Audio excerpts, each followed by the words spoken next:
Nothing. Anybody? All right, would someone like to make a motion to approve the minutes? Yes, corrected. So moved.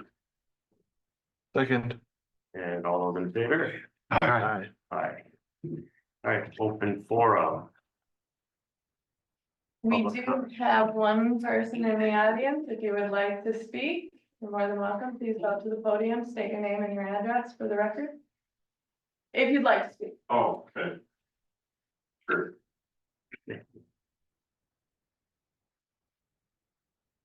Dean Camp 9310 Bechtold Road, Corcoran, I'm one of the council members. I did want to speak real quick. If I'm not on the line, please tell me. The liaisons, calendars and those kind of things, we were told that people were wanting their free time and stuff, so we said it wasn't necessary, but most certainly do it if you want to keep doing it. The planning commission is the same way. For me, I go to the planning commissions. I think Jeremy is out tonight and stuff. But if it's something you want one of us for a council meeting, please let Jessica know. She'll get in touch with one of us if there's something specific you want, or if you want this to continue with you guys, let Jessica know. She'll pass it on to us. Okay. As a citizen, one thing, and Jessica, I don't know if you've got a comment or somebody got in touch with you. I was in on Tuesday, Monday morning, and there was a lady here that just recently moved into M&I Homes across the street from the park, wanting to know when there will be a crosswalk in the entrance to the park so she could walk over from M&I Homes. I told her it's unknown, so if I'm wrong, I'm sorry. But I did recommend that she load the grandkids up and put them in the car and take them over there. She may or may not be online. I don't know if anybody's online, but she was a little put off that she's moved next to a park and then can't even walk to it yet. I just told her about the master plan and stuff. That's a big reason I'm here. I wanted to see it. I want to hear you guys and understand what's going on. So thank you for talking. Let me talk, and please, if you have a question, my number is my private number. Call, leave a message. I will call back. I'll answer anything you guys have. Okay. Thank you. Thank you, appreciate it. Where was that crosswalk? Across 10 Yeah. Okay. to Right now, if you were Rush to, Creek Reserve. the island's put in, but it's not striped, which is a county issue, I believe. And then if you were to across there and try to go through the fence, you're gonna fall down a hill, and it's just not conducive to pedestrian use, so. Any other public comments? You don't do online anymore, right? Correct. One else in the audience? We'll keep moving. Presentations, we have none, so unfinished business, city park remaster update.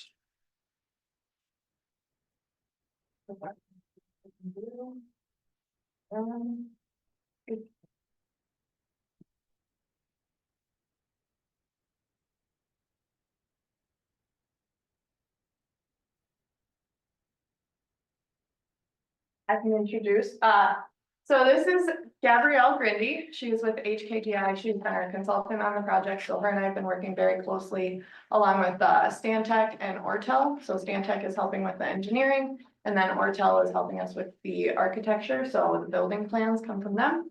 And at this point, we'll kind of walk through what we've been up to, what we've got so far. Any updates from information that's in your packet, because we have gotten new building layouts since the packet went out last week. We've actually gotten 2, I think. So because there were some areas where we wanted to adjust it a little bit. So those will be reflected in the presentation. Otherwise, here's Gabby. And you're just looking for feedback on designs, layouts, that sort of thing. Yep. Okay. Yes, so tonight is an update on the progress of what we've been doing over the past couple months. We are planning to come back in September. Yes. So the goals of tonight are, I'll give an update on the project schedule, go through detailed description of the site plan and some of the individual areas and features in the park, looking at the recreation facilities, the concept that Ortel developed for the building, and then the trails. And then I'll touch on the cost estimate update, where we're at with that, and then return back to the project schedule and next steps. So we're planning to come back in a month with an updated plan, but please feel free to interrupt me as I go through this if you have any comments or questions, and I'll take notes as we go along. So this slide is repeat of what was shown a few months ago on our progress starting last December. So we did some site analysis, working with staff to visit the site, looking at a lot of different considerations and factors that on the site that may have impacts as they're improved. We developed some high-level concepts, which are shown on the right. So that was the last presentation, which was in April or May. So since then, we have moved forward with schematic design. This slide shows the design process, starting from site analysis, project programming. So that's identifying what the goal of the project is, what problem are we trying to solve, what could the park support. So we went through that exercise identifying what the key desires were from council, from staff, from park commission, based on previous work over the past couple of years. And then the concept planning is where we put all of those features and program elements on paper, on the plan, to identify what can actually fit and how it can work together. And then we developed the preferred concepts. So that's where we started from in May, June with this process. And right now we're in the schematic design phase. So we've been working with Stantec closely. We got a detailed survey of the site.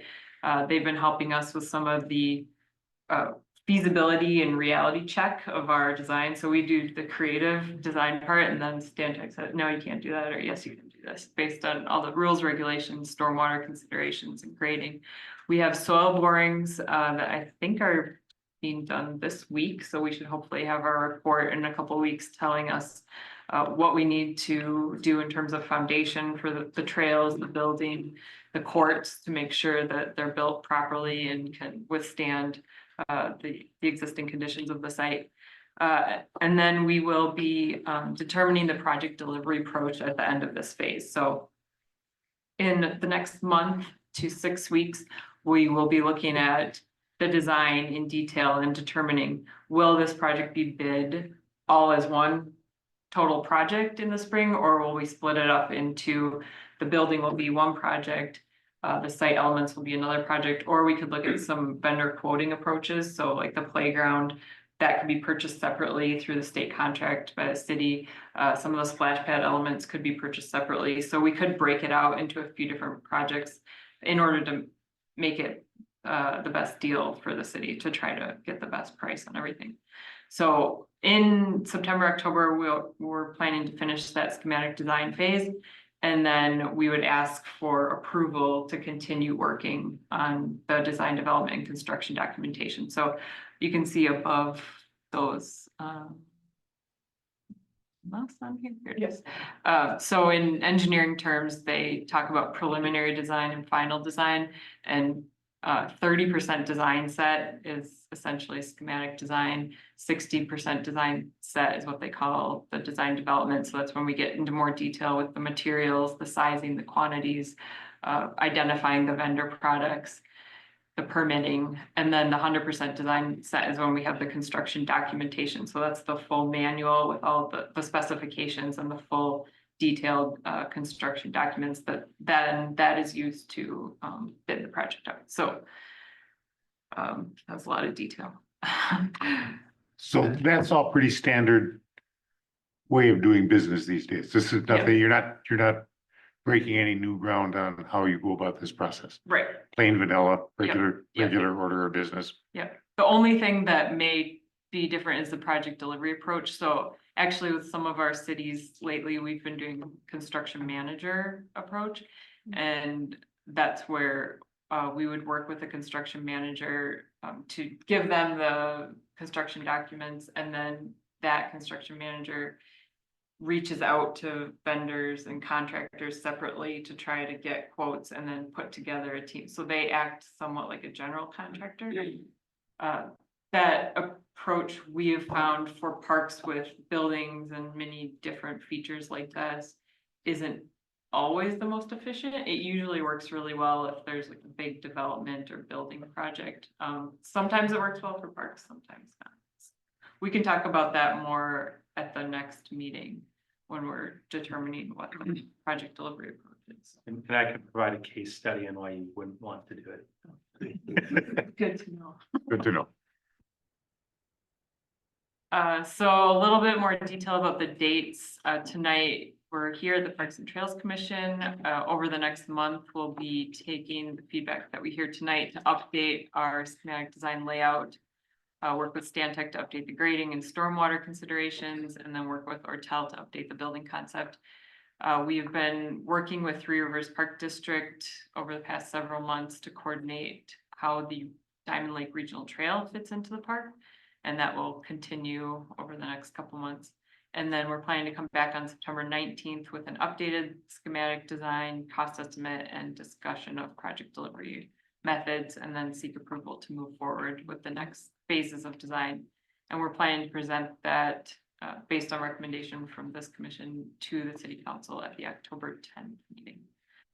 So that is within the current scope that we have approved. And then if we get approval to continue, we will work over the fall and winter on the design development construction documents coming back to this commission at least 2 more times for feedback on more of the detailed design. And then hopefully going to city council in March or sometime in the spring for approval to bid, with bid opening later in the spring and construction in the summer and fall. So this is the updated site plan. If you remember the preferred concept plan, there were bubbles that identified elements. So now we've gotten into more of the detail with the dimensions, laying out the trails and the site features more precisely. So we've identified potentially phase 1 construction, which would be 2025, the multi-use field area on the west. So the southwest part of Cloverleaf, the parking lot, which takes up a large portion of the site, the playground and splash pad, which are seen right here between the southeast ball field and the ridge in the middle of the park, and then a new park building, which is seen right here at the northeast corner of the parking lot, and 6 pickleball courts, which are south of the soccer fields. So Let's say with the trail that goes around the exterior of the park, do you have a proposal if that's part of phase 1 or phase 2? It's kind of some of the Yeah. questions this morning. That's the one that connects out to Yep. that road. that's still to be determined. So that is the alignment that we've been working with Three Rivers to be the regional trail. We have given them a preliminary cost estimate of almost $1 million for constructing that entire trail. So they are identifying it in their budget for next year, but we're still working through some of the details. They want us to do a little more design work. They want us to get the soil report, the geotech report back, so that can give us some more information on the profile of the trail, because that could affect the cost a lot, seeing that there are hydric soils here and a few wetland areas that we'll be crossing. So we're working with them over the next month or 2 to determine if that will be a phase 1 project, because the city would build it, pay for it, and then be reimbursed by Three Rivers. So if Three Rivers determines that they don't want to include that in their budget, then it would likely be a longer term project. So that Three Rivers budget set to cover the entire loop around the outside, all the way from That's connecting the 2 roads. So as part of the agreement, we did an agreement with them for the Diamond Lake Regional Trail, that north-south one. So as part of that, that would be the requirement. Okay. So just because you could go a lot straighter of a path and say, yeah, that's what we agreed. This is with their feedback, Okay. so So, don't worry, we're in the clear. The staff from Three Rivers walked the site and they agreed that we looked at several different options through the park, including some pretty short alignments that would go Right. through here or also along the creek here, so it would have to cross the creek once or twice. Yeah. And staff agreed that this alignment around the edge of the park was the most enjoyable and provided the best experience in terms of regional trail. We are still evaluating the County Road 50 crossing though, so that's why that's not shown on the map. Cause then that has to connect to the trail where we cross at 50, yeah. Yeah. Okay. Would the spot where we show the trail crossing over to the development where there's no crosswalk yet, that would be the spot where a crosswalk will probably go? Yep. Okay. Yeah, and well, we are limited to that, that crossing. We did ask them about exploring other crossings, but they Okay. said this is the site, this is where it's crossing. So there are some grading challenges in here because of the steep slope, so.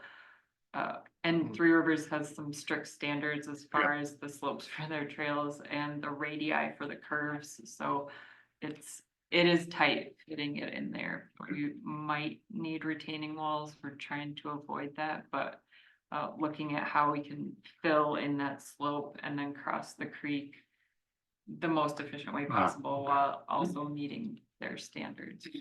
And it's probably the most desirable to keep it close to that intersection, so it's Yeah. not having, in police in that neighborhood, not have to walk up and down the road to get.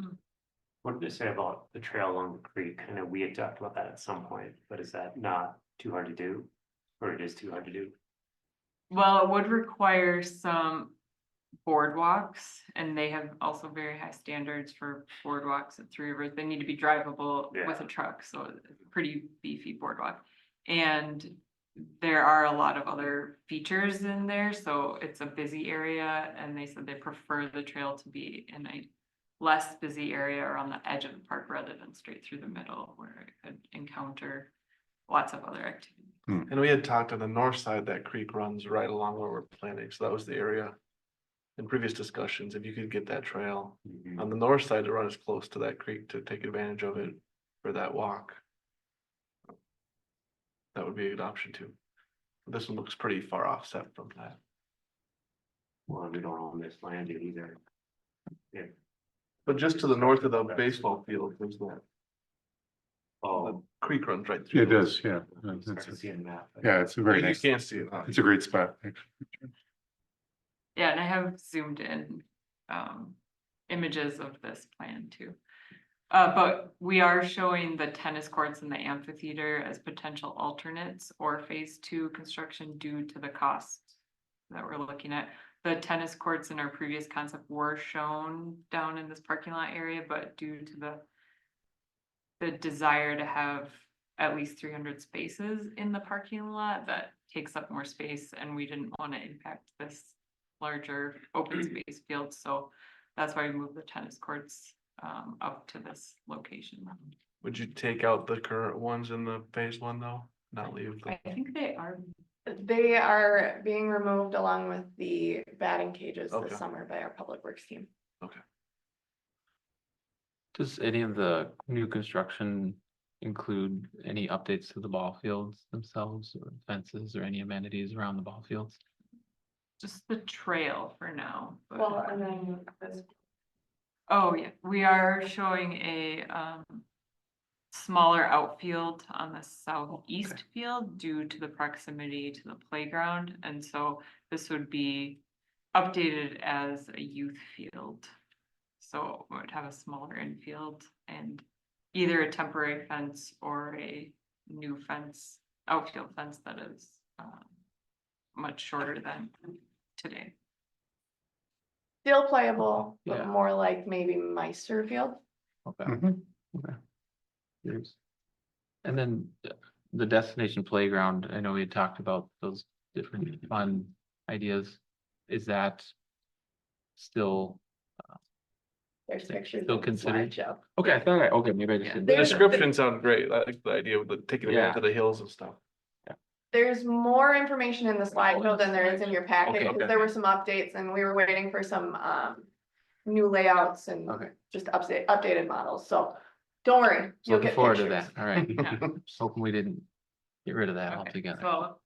so continuing on, so this is showing the multi-use fields in a little more detail. We have overlaid a cricket field on here with the pitch in the middle just to show how it fits. So it would go a little to the north into the northeast field, but there is no fence along that third baseline right now. So that would just fit to the north of the pickleball courts.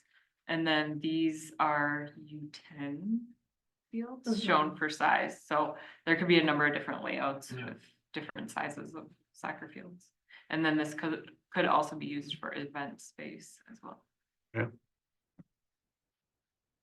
So the parking lot is at least twice as big as what is there today, but it does have several islands and it is showing the paved layout with stormwater in its central area. We've curved the driveway entrance. The driveway is shown at the existing location, but we've curved the entrance just for a little more interesting experience coming into the site. And so then there are not lights going straight into the building. So you come around and then there is drop-off area and accessible parking right here for people going directly to the building or showing a crossing here from this parking lot. We've also identified a few different areas of the parking lot that could allow for snow plowing, only some areas for winter use, seeing that this building is planned to be used year-round. This closer parking lot could be plowed, and then the western side of the parking lot could be used for snow storage.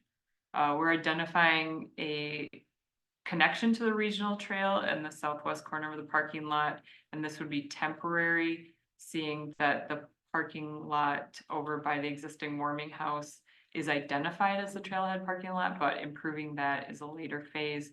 And we don't yet know where the crossing of County Road 50 will be yet. So it's possible the crossing could be here or it could be to the east. We don't know yet. So we're just identifying that if the regional trail is built next year, it would tie into the parking lot here. What drove the 300 plus parking space estimate? Is that based on the size of the park and the? I can speak to that. So currently, we have had staff count the number of cars in the lot, and it was over 300 for soccer nights. The parking lot that is currently in place gets a lot of use. It is full almost every Tuesday and Thursday in the summer, and then Mondays and then you add in Mondays for baseball. With this, the lot itself, when it's paved, will look and be bigger. That's because then you finally get the lines that help accommodate some of the parking. So the size of the lot is bigger, but the amount that it can hold is about the same. It's just more organized. Yeah, and I was gonna ask, would there be like a way in and out separately in this plan? Cause I know one of the things I've noticed that is like when that time change for those fields, like there's a lot of traffic all at once. So I think that's worth considering when deciding. It's tricky because we're working with Hennepin County as well because it is their county road. And part of that is managing turn lane expectations. And turn lanes can get very pricey as well. And the number of entrances and exits has been a discussion point with them, and it might be tricky to increase that. Yeah, and maybe it's just one there, but if there's a way to make it like within the actual parking lot, a path where you can go in one way and out the other, and we could you could put a block or something. Just it's worth considering, even if we have that limitation, there might be an option to make it not a nightmare. And so we do have Yeah. an in and out, you can go in Yeah. and out at the top, correct? And then Yep. just out at the bottom. Just, Yeah. yeah, something like Yeah, I that. don't know if you could see that. There's a second egress that right there. So, Okay. but we are showing the turn lanes that were requested by the county. 300 people is a lot of people just get in and out. And that's assuming everyone's leaving at the same time. I try and stagger Well, soccer so that okay. everyone doesn't leave at the same time or come at the same time, but I get exactly what you're talking about. That road can get very busy after those nights. So the next feature showing here is the pickleball court. So we are showing 6 pickleball courts. We've laid them out in a east-west linear layout. And then we're showing 2 shade structures and a little seating area to the south. So the entrance would be on the south side for all of these courts, so that soccer balls wouldn't run into people as they're waiting to get into pickleball courts. And there is space, if this is a high use program, there is space to extend it to the north, which would impact the soccer open space area, but that is the potential if desired. The playground and splash pad is identified to be built into the west side of this ridge that is existing in the park today. So again, we're hoping to get that soils information back soon, which will help us identify what is in here. This could all be fill from when these fields were built many years ago. Then we're showing the building adjacent to the splash pad in order to accommodate the mechanical system needed for the splash pad. And the trails lead up to an area that would be shaded. We'd either use shading, shade umbrellas, or plant more trees in this area to provide shade for parents as they're with their children at the playground and splash pad. Is that building elevated versus, it's hard to tell with the old elevation lines. What's the elevation of Yep. that building to the playground and the, It's about an 8-foot difference. okay. So we have a section and some models to show on the next few slides. So we did look at the different systems for the splash pad in terms of pass through and recirculation, and based on several different factors, we are recommending a recirculation system for the splash pad. That's mostly due to water that the city purchases from Maple Grove today, and then also the soils in the park. In terms of treating all of the pass-through water, it seems like it would be more efficient to have a recirculation system, which is a higher upfront cost. But in the long term, it should work better in terms of maintenance and operations. However, it does require a certified pool operator to check the levels of chemicals in the water on a daily basis. Does that change then what like the chemicals in the water? Those two systems, like a pass through would be Yeah, more. pass-through is just doesn't have- tap water Doesn't have or, cold, okay. without chlorine, and then the recirculation system is essentially like pool water, so it has to be treated. So would we have potentially the ability to add like rinse off state or like showers to this plan if that was the case, or something like that included? We could look at that, like outdoor showers or indoor showers. Yeah, or just, you see them at the lakes and stuff, Oh, just a yeah. pole with a rinse off station, just thinking if it's chlorine water and all that. And we go down that path, that might be worth considering. I just speak for a second, why a recirculation system? So I was against it until recently. We did a pass-through system in Shakopee when we built that system. The disadvantage of a pass-through system is you have higher volume of water use. There we had been able to broker a deal with the Shakopee Public Utility, so the water cost wasn't as much of a factor. And then we were able to use the water in some rain gardens, went through drain tile down to a collection pond, and they used it to irrigate. Worked great for the last 3 or 4 years when it was pretty dry. This year, when it's been so wet, I recently had dinner with a friend, and he told me about some problems they're having, so I drove over there and looked at it. And I was sending pictures to JCB at 7 o'clock in the morning on Sunday when I was there, because I said, okay, I changed my mind. And what had happened is, you get the UVA rays that help dry out and then kill out any bacteria when it's been a drought season. When it's been so wet, there was mold everywhere. It wasn't drying out, which then becomes a health concern. Yeah.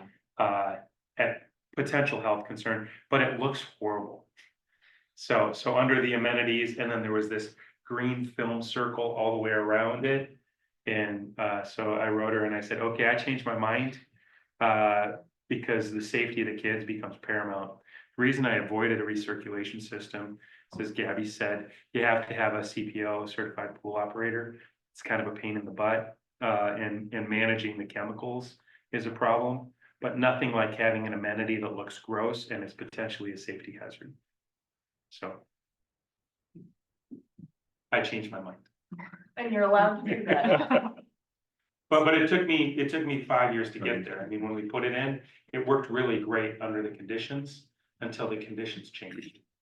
And so recognizing that Corcoran is a wet community, and that is not going to change.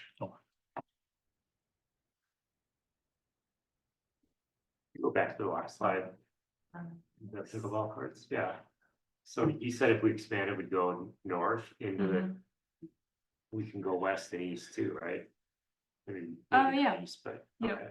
Cause then if we wanna keep those courts, we could go a little more to the west, but could we just curve that trail around just slightly, or is that like on the edge of the wetland? Well, so the blue lines you can see on the plan, that's the wetland delineation line from the Mhm. survey. We are challenged by stormwater because the soils are so hydric here, there likely won't be much infiltration, so we need ponding area. So that's what's shown in this area.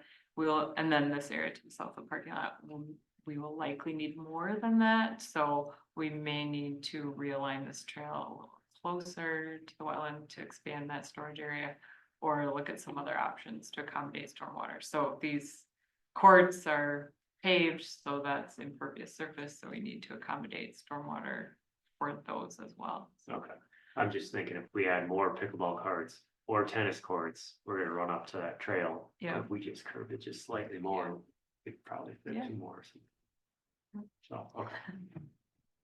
Yeah, we can look at the grading and are you thinking of showing that as a like expansion area for next phase or within this phase?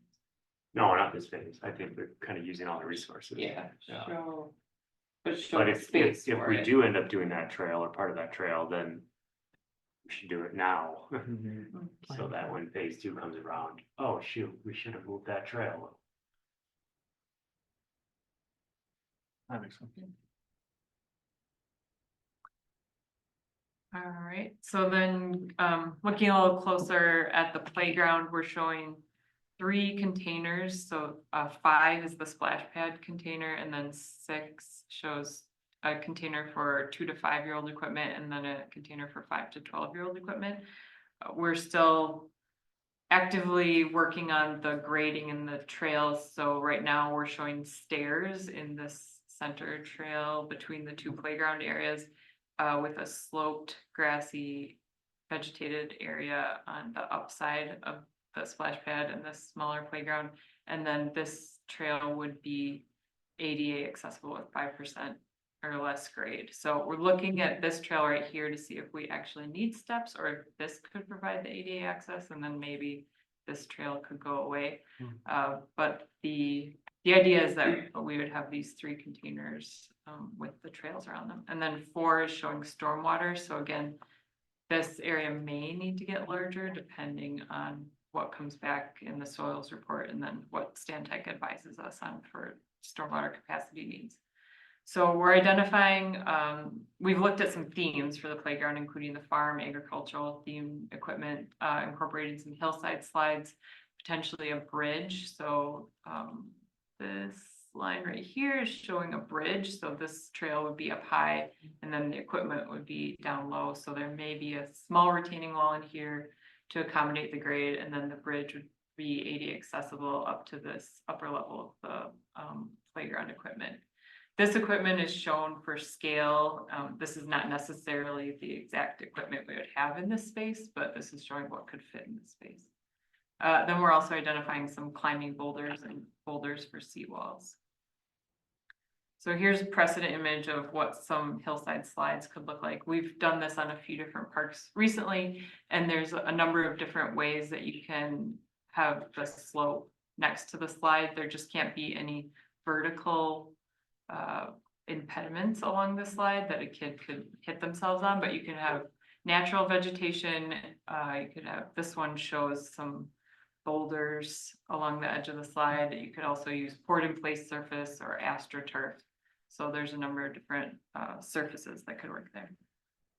And then this is an image, this is from water play actually, of a splash pad that has some boulders in it and has some steps along it. So this is a precedent for what could how the splash pad could be incorporated. So this doesn't have any elevated features in this area. This is just like a flat plaza with fountains or water spouts, but then you can see over on the left, there's some elevated vertical features. So this is a cross section cutting through in the bottom left. You can see the red line cutting through the plan. So looking from the west toward the building, you can see how this 5 to 12 play container, which is a little over 5,000 square feet, the trail coming down, hillside slide, 2 to 5-year-old equipment, about 2,700 square feet area, and then the splash pad, which is a little bit higher at about 2,600 square feet, and then you can see the building elevated in the background.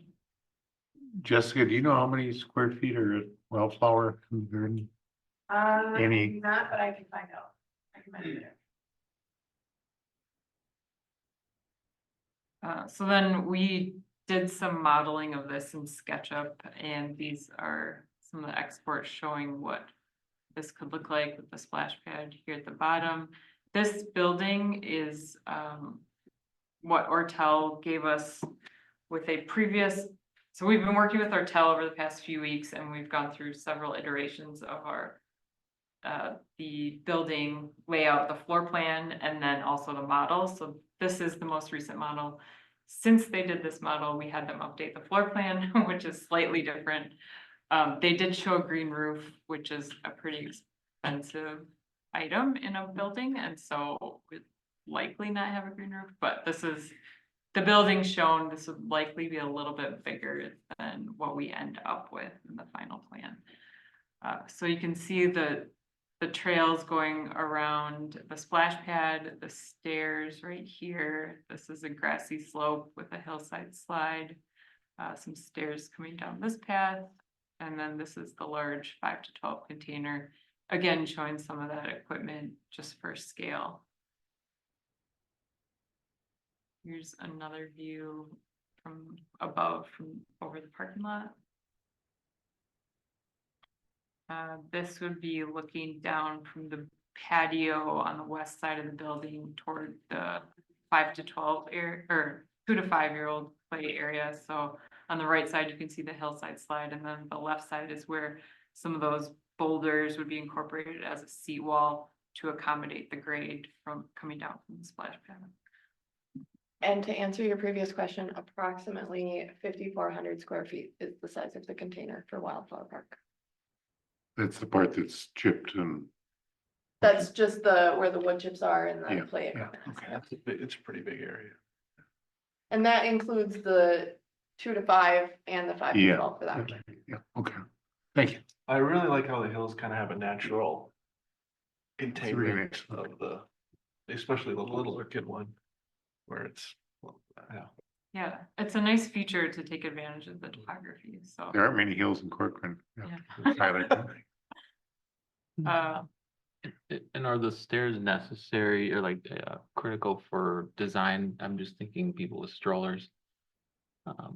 Consideration of Yeah. how. you get So that's from- why we have the longer pathway around here to have that 5% grade, because that's what's required for AD accessibility for wheelchairs, but we might be able to grade this out and remove the stairs on this path. I don't think we could remove the stairs on this path because it's pretty steep. Sure. Coming down. You answered my other question about the other paths necessary, but now that makes sense. Thanks. So for the splash pad, we have reached out to a few vendors. There is Aquatics, which is part of LSI, Delano. There's Vortex, which is out of Canada. And then there's a company, Waterplay, who we've not worked with, but they are also out of Canada. I think one is Montreal, one's British Columbia, Vancouver. Do you remember, Jensen?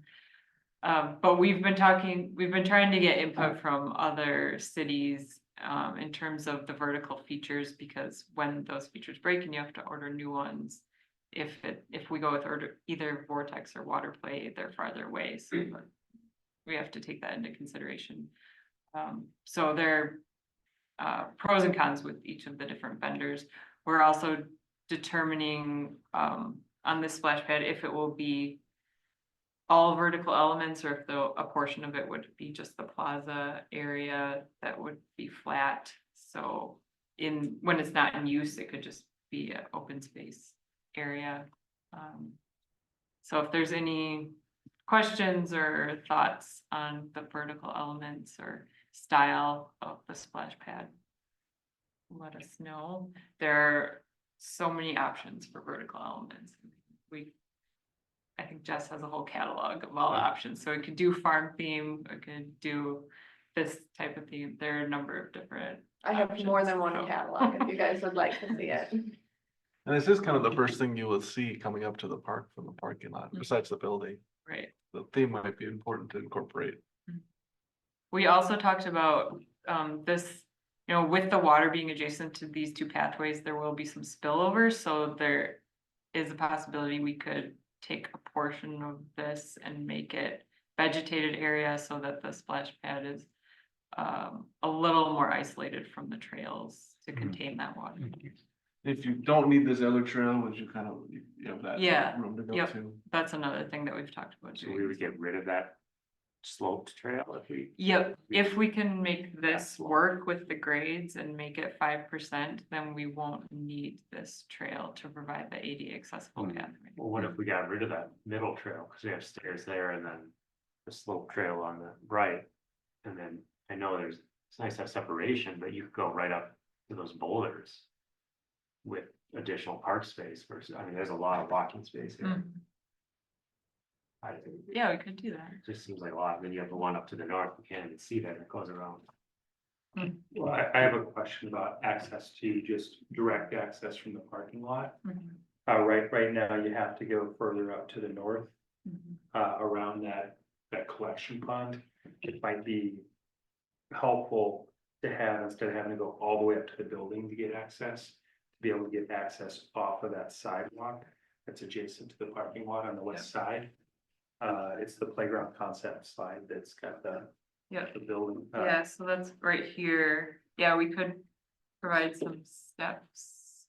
So getting that kind of access, because Right people are gonna there. do it anyway. Yeah, So That's if true. we put it there, we've created an access point. Yeah. Otherwise, people are just gonna walk through the plants, particularly when they're small. Yeah. Particularly little people. Because they wanna get to the splash pad. They're not gonna go like, oh, I've gotta walk all the way around here, like, no, they're gonna be straight path. And to your point, this is a lot We of have a walking. lot, I've seen that picture, that's a lot of sidewalk. There's more sidewalk than there is park play space, it seems like. We're gonna be able to get around just fine, I think, if we eliminated one of those 3 or 4, however you wanna count them. Mhm. And I know park is probably more expensive than just paving a sidewalk, but that's the point of being here, so. I would encourage you to try to get rid of one of those. Depending on what the needs are with the slope.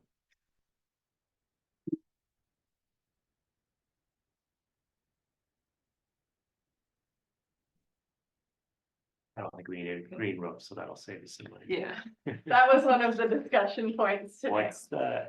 What's the point of a green roof? Well, so the roof on the main portion of the building would have a lot of water runoff, and so that would absorb the water coming off that larger roof versus having it go into the Drain. stormwater pond. But we further discussed possibly lowering that roof because it is quite high, and I think you'll see that in a further slide. Which would hopefully eliminate some of that need for the green roof. So this is again some play equipment. This equipment is Play World equipment that we got as when we reached out to vendors to get ideas for some of the equipment. So this is showing what could fit in the 2 to 5 year old space. And then this is showing a view from the building looking north towards that bridge that goes into the 5 to 12 year old play structure. It's a little closer image. Yeah, I really like the idea of taking advantage of that hill. Yeah, that's Mhm. really cool. That's very cool. And this is showing down, you can see we're limited by the people in the modeling system. She's wearing high heels there. Figure out. Hannah, our modeler, she loves to put the people in and make up stories of them. And then this is another image from the west looking towards the 5 to 12-year-old play structure. And you can see the T-ball fields in the background, they're still Yeah. pretty visible too, so it's a nice little 2-for-1 if you got littles and. Sit right there in between. Mhm. Yeah. And I could see that hill being a popular place to sit, so keep those boulders seem like something like that to make it Mhm. an easy place to sit rather than having. Yeah, unfortunately, Bunch of most of benches. those trees are ash trees up on the hill, so we'd like to save as many of them as possible, but that is, Probably gone. yeah. So then this is looking at the front of the building. The entrance there, again, the building we end up with will likely be smaller than this, but this is the aesthetic that we're looking at. We gave them direction, the architect direction for agrarian, low roofs, prairie style. This is the back side of the building looking towards the T-ball fields. Oh, is it elevated like that? Yeah, so we're still trying to determine exactly where that building sits and if there will be a deck off the back or if the patio will sit into the grade and not need the overhang. But the idea is that it will be up higher, so you can look down at the T-ball. Is it up? That's why we have those bars around it, the railing. Yeah, and I would hope that it will be a patio so that it won't be an elevated deck. But this was the design that we got from them most recently. So then again, looking north of the play area to where the tennis courts are currently located, showing them being rebuilt in a similar location. So we'd need to accommodate the trails both to the south and north, the regional trail and the park trails to best fit with this location. So there are some potential accommodations or modifications we can make to this design to help it fit a little better. And if this is a first phase, we can talk about how they can be designed to be multi-use. If there's desire for instance, adding basketball hoop to it or something like that. And there were discussions of doing the basketball hoop in the ice rinks too, so if that's something that you guys just wanna wait on. I mean, the tennis courts might come later anyways, but the ones currently there will be taken out. When do we make that choice on? Like, Well, that's when we something get that we can the bids? design. So what we did in a recent project in Otsego that actually had really poor soils. We designed the whole park improvement project with tennis courts.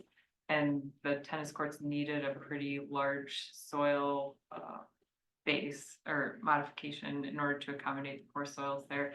And so we put it in the bid, but identified it as an alternate item and we got the quotes back and it was pretty high cost. So they ended up not building the tennis courts. So that's something that we could just design through construction documents and then determine when we get the bids if it gets built or not. Or we can make a decision earlier if What do we can, I was just gonna say, so right now it's, what we're identifying as potential phase 2 would be the tennis courts, the trail, and then what was the other one? the amphitheater. Amphitheater. Okay. I say it might make sense for that to be phase 2 if we can find even a better, if like the soil is part of the problem, it might be worth considering alternative locations or. Yeah, we Layout. were looking at the southwest area of the park. We were talking with Stantec about that, but there's concerns about the stormwater and being close to the wetlands there, so. Yeah, we're still evaluating. Floating tennis courts. Oh, yeah. That'd be innovative. Well, might not be the way you design, but might be what you get. What you get. Add an extra Island canal. courts, yeah. Playing fins. All right, so then moving on to the building, so I think the upper left one is the one you got in your packet. Yeah. And then the one in the middle here is the new design we just got today. So we had a meeting with Ortel to talk about some of the concerns we had with the upper left floor plan, most notably the cost being pretty high. But we want to get feedback mainly on the program. So the program for the building is that it would have one large main gathering space. That would be the large room shown on the plan. That would be year-round space for 100 people sitting at tables. So they use 15 square feet per person. So if you have standing room or audience seating or classroom seating, you could accommodate more people than that, but their 15 square feet per person is conservative for table estimate. The outdoor gathering space would be covered. That's adjacent to the indoor space. That would accommodate 50 to 75 people. So if you have a large event in both spaces, you could have almost 200 people. And we'll have a bigger version of this on the next slide, so you'll be Yeah. able to see it a little better, but this is the overview. Yeah, so then this is in the upper left one, this is the main gathering space, the outdoor gathering space, a catering kitchen, storage, 4 outdoor family restrooms, and then 2 indoor men's and women's restrooms, and then a mechanical and storage space over here. In the new plan, I'll just zoom into that. One more thing to mention on this slide, this new plan is 4,350 square feet internally. So when we were doing concepts, we were looking at up to 7,500 square feet, but the costs for that are quite high. So looking at around 4,000 square feet. So this is the plan we just got this morning. The main gathering area is a little bit smaller, but it's also one rectangle versus the other one had the cutout with the kitchen in it. It was a little longer. So this shows a catering kitchen. Right here shows 3 outdoor restrooms. This one is a little larger in order to accommodate the adult changing station, which is a requirement as part of code.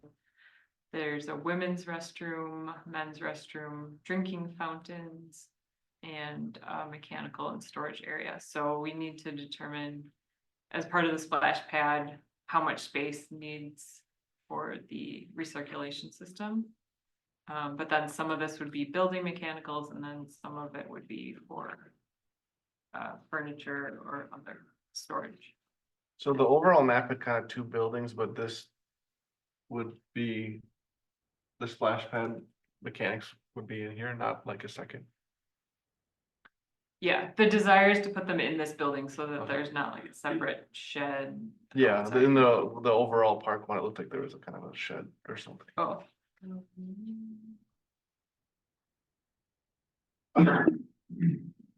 Oh, it was because there was a hallway, Oh, that was a previous. yes, there was a hallway between the outside, like the building itself, and then the outdoor restrooms. Oh, So it was just kind of not connected.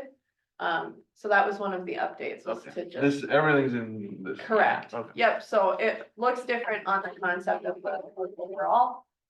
It would be more rectangular shape. Maybe the only thing, oh, sorry. Yep. The only thing I'd say about that is to run that gathering space. So you're not, like, usually you're gonna have tables on big rollers, Mhm. ensuring that we have double doors, Oh, like where that water fountain is. Yeah. Cause otherwise we're destroying doors with rollers for tables and chairs and those sorts of things. And so having the double doors open into a open space, well-intentioned volunteers will destroy it.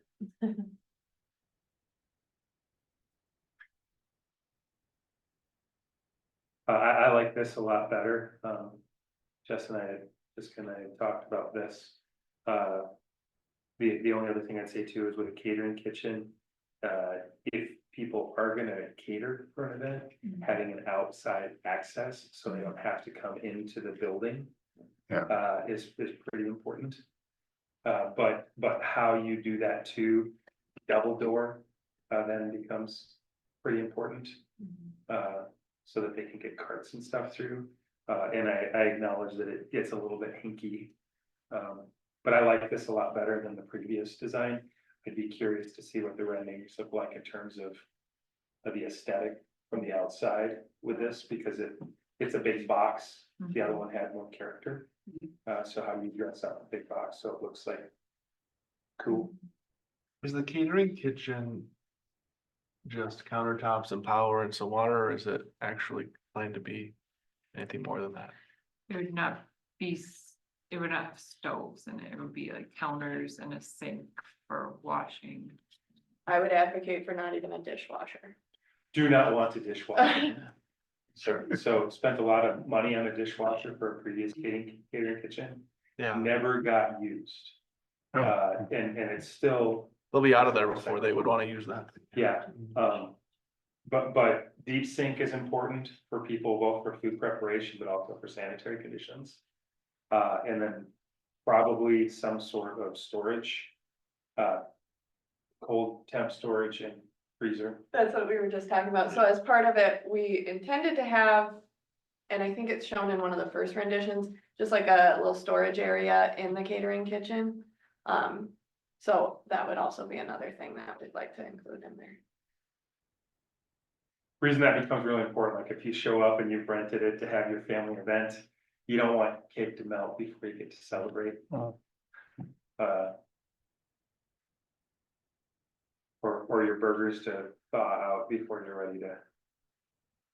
Whatever the case may be, your popsicles, maybe that's a better example.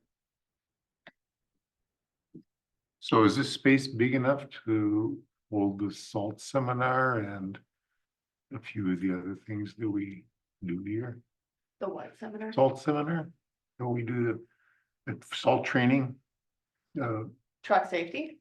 Yeah, okay, that'd work too. Mm, No, where do we? Well, I don't think we'd want to move truck safety from where it is, because you've got so many hands-on opportunities where it's at Public Works. Okay, okay, yeah, yep. But another precinct becomes Yeah. really helpful. Yep. In other city events, like a city hall meeting. Yes, or A yep, town hall meeting, yep, so to yep. speak. League of Women Voters. League of Women as Voters. discussed earlier. Yep, Yeah. Yeah, September 30th, mark your calendars. Firearm safety.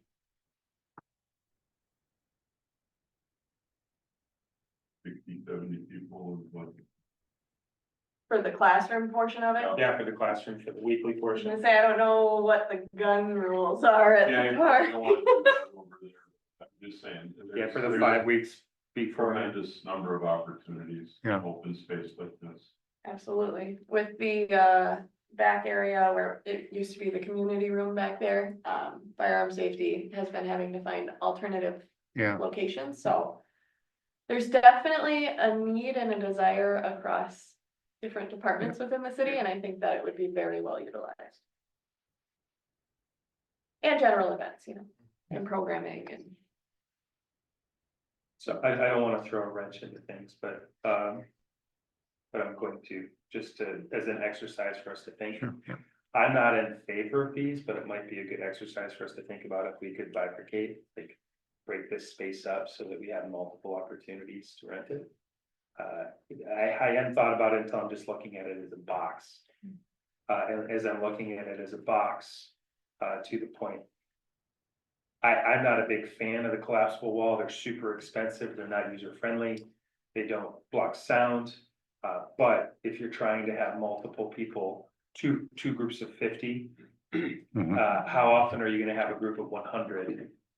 But that gives you the capacity, when you need it, but then it also gives you some flexibility if you don't. And the reason I say that is, Nelisha, who's our new assistant city administrator, was just at the curling center in Chaska, and I was involved in that project when I was working in Chaska. And she asked what I thought about it, and that was one of the biggest mistakes they made for their event center, is they didn't create that capacity, and as a result, it's hard to rent the space. Because there aren't too many folks that need a space that large, and they don't wanna have an event that feels like nobody showed up. Nobody showed up. So if you're having an event for 25 people, you don't wanna be in a room that accommodates 100. Yeah, makes sense. And I realized, it just came up this morning, so that's why But I installed a collapsible wall at the community center after the fact. And we finally just started using it as a baseline as 2 rooms. And booking it as 2 rooms, because it's a pain in the butt to take it down. Right. It doesn't work well, somebody gets hurt or something gets clunky. Or you lose the crank thing that Yes. you need to open it. I've worked at a community center and that thing gets lost, but it does add extra purposes for the rooms, which is very beneficial. The way that this room's currently oriented in order to have access to the bathroom is not an easy way to bifurcate the space. It might be worth thinking about, is there a way to make it feel smaller if we needed to? Like, that might be a different solution than trying to make it 2 spaces. Yeah, Is there a way to make dividers it, might be helpful. is there a way to make it more intimate if it isn't 100 people? That isn't sacrificing something else? Even if it's just a, So with the previous concept, we directed the architect to design a space based on the needs and the program desired. And then they designed a building and then we said, how much do you think this will cost? And they said 4.25 to 5 million. And we said, okay, that's higher than the budget. Can you identify some potential cost saving areas? And their first recommendation was make it smaller. And then they talked about the outdoor space. So I'll just show some of the images of the previous design. This was the model and it was in the other images as well. Make the roof and the volume of the outdoor space smaller. So this looks quite large. When we first saw this, we thought it looked pretty large and the roof was really high. So they said, decrease that volume. We said, that's a good idea. Yes. And then, but that wouldn't necessarily make the capacity of the outdoor space smaller, just lower the roof and change the roof line. Also removing the green roof. The restrooms, we are limited by code for the certain number of restrooms, but we did remove one in the concept that we just were talking about. So there are only 3 outdoor restrooms instead, 3 instead of 4. And then combining all of the bathrooms into more of a one location versus kind of having them spread out a little more to have all of the plumbing in a centralized location. So this was a view from the, And this is a view from the east. So we thought that view of building looks much larger than we thought it should look. So part of our direction was to change that roof line, make it look a little smaller. Yeah, that looks like something that should be along Gull Lake north. I said it looked like a band shell to me. Yeah. Not so much like a outdoor patio space. It just seemed very big for, I don't wanna say big for Corcoran, but a little too Yeah. gaudy. like, yeah, I was thinking, when we were talking before, it'd be nice to somehow bring in like the farmhouse, farm barn feel to this. And That's why I have the. doesn't feel like that. That is part of the reason for the wood, which But I that think is a doesn't- nice touch, but Very modern. Yeah, or it doesn't quite bring that feel, this big. There's too many angles. I'm glad we're two rectangles instead of what it was. So- Roof lines that fly up in the air. Yeah, by more of a farm look, what specifically do you mean that, what direction can we give them? to Well, help? maybe like instead of a pitched roof, do a barn roof, I don't know what they call that, but a rounded The hip top. Hip roof. It's a rounded top. I don't know what that brick is, but can you complete the wood all the way down? I like that style, from the previous picture, I thought that looked kind of cool, but. This one? Yeah, I Cupola or like no that. cupola, you know, like a windmill. Sure. Yeah, Yep. yeah. I mean, that's something that, but it just becomes aesthetic, it's useless. I did have someone say a weather vane as well. Weather vane, yeah, that's cheaper than Yeah, But a cupola. exactly, if you could just like, what are the things that a little inspire? things, yeah. And It I like looks the as much wood, like that- a, want it to look as much like a farm building as the water treatment plant looks like a farm building, right? but even the wood, it's almost like too clean and tight or too many boards, something about it isn't. Is it the staying- color? Doesn't end up Maybe appealing. you could paint it red or something. I was gonna say, it might be the color. Yeah. It, Very modern. So one of the things that was on a rendition that JCB did not like was they had a large window. So I use the phrase haymow. Does that mean anything to anyone Yeah. else? Yeah. She had no idea what I was talking about. No, Why would you? It goes in and out. Yeah, Yeah. but a window that kind of looks like it would be access for That's what a I thought. haymow. I saw that. However, it's just bringing light in. Yeah. Now, the disadvantage or the danger of doing that is you don't get to control how the light comes into your space. Yeah. And it could potentially be disruptive. So if somebody wants to exercise projection capability or something like that. So I've encountered that, or now you got sun coming into the speaker space. And so we're spending a lot of money after the fact, trying to figure out how do we screen the light. If you go to Elm Creek, the ski chalet, it's a beautiful space. It's all windows looking over the downhill area. But if you have somebody in there who wants to use large screen TV, during the day, you can't see it. Right. Yeah, that's. So maybe instead of actually doing this, maybe it's facades. Right, with a little, like, yeah, you could have a little wooden Bake. arm come out with even like a wheel on it. Yeah, nice chest. this was the window. Yeah. That's more house-like than, That's why I didn't like it. I didn't, I kind of like it to be more residential, less commercial. I kind of liked it, but it's your fault. I call. So one of my concerns is always, I've been deeply involved in any building projects, but a lot of times to save money, you end up not really paying quite enough attention to the error handling system. And so then nobody can hear. Yeah. That we have to design in a system where old people and small children can hear what's going on. And that's fairly easy to do on the front end, but really hard to do in a retrofit. I was just at a cool looking barn on Tuesday night. That could potentially serve as a model and suggested maybe we all go over there for a party and hang out.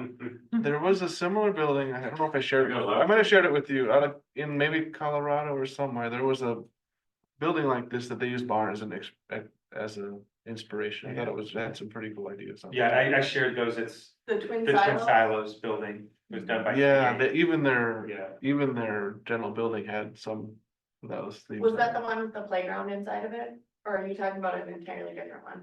There's the different one, I think it might have been the twin silos. So here's an interesting, like. It's not even anything on it, but it looks like something's on it. So it looks like there's a barn door up there, Yeah, but all it is wood applied to the outside of it. It gives a little character. yeah. Rural character. Rural. Yeah. So they're gonna redo these designs with the more rectangular. Yeah. We'll get another chance to comment. So what's the projected lifespan for building sort? 50 50 years? plus, I Okay. would say. Okay. I would hope. Yeah, I mean, It's an investment. Yeah. well, it is an investment, and if it's cheap now, it's gonna be no better than that in 30 years. And with the way technology keeps changing, to do as much as we can to make it so the building will work as technology changes, is a good thing. Yeah, there is a trade-off with when architects do their cost estimates, they look at price per square foot. And in the architects we talked to when we interviewed, some of them said 900 to 1,100 per square foot. When we were talking with Artel, they gave range 700 to 900 a square foot. So, I mean, it really varies widely and depends on the level of materials and windows and doors and all the fixtures. And so the price can change based on the input that we receive. Yeah. But you want to build something that you want to use, so you want to make sure that. And so it needs a loading dock, it needs a way to, need to be able to get stuff in. Yeah, I don't mind the layout at all, I would ask, is there any way to make it a little more fit with the theme that we're talking about, like not so modern? It's simple, the trim itself, looks like a metal black or whatever, like that should be wood. Those pillars holding up the roof should be some sort of wood or something. So it looks like Yeah, something. wood. similar. I get what they're doing, but not farmy enough, rural enough. Okay, Are we looking at conventional heating, or are we gonna do something that is not gonna be, We haven't even talked about that. okay, Are you thinking about sustainable building absolutely, methods? yeah. Let's do it. And let's, we can figure out a way to get some solar panels on the roof, let's do that. But solar panels are percent degree. Oops. So I just took it from her for a second, just a couple. Do you see what I mean about the picture? It's not actually a window, Right. but Yeah, it gives a exactly. vibe. And then some other ways that you can architecturally. So what I heard a couple of you say is a barn feel.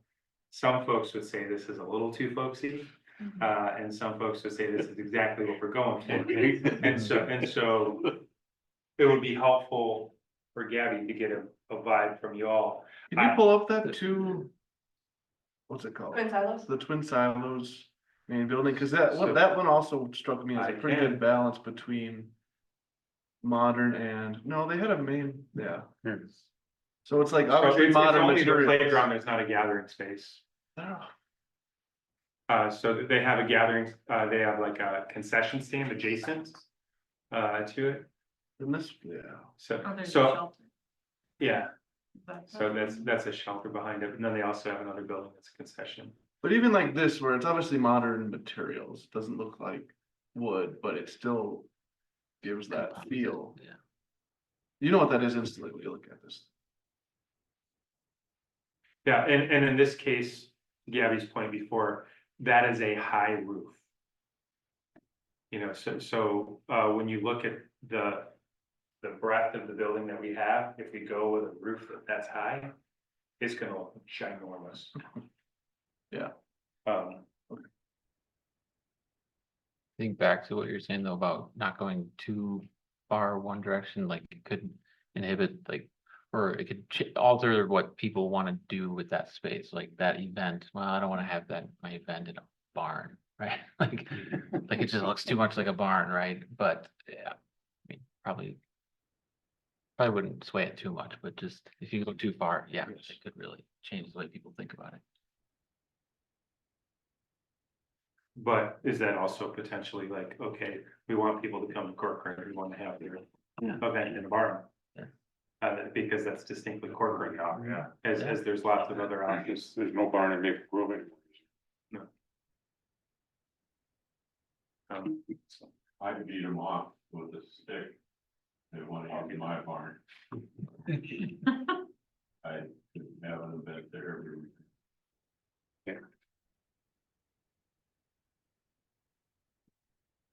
Yeah, I don't think this is too far, it's just a little bit of tweaking of the shape and. You can still see similar to this working. Yeah, it's not bad. What about the long overhangs? So those are, barns don't typically have the long overhangs, but I like. I think that'd be fine.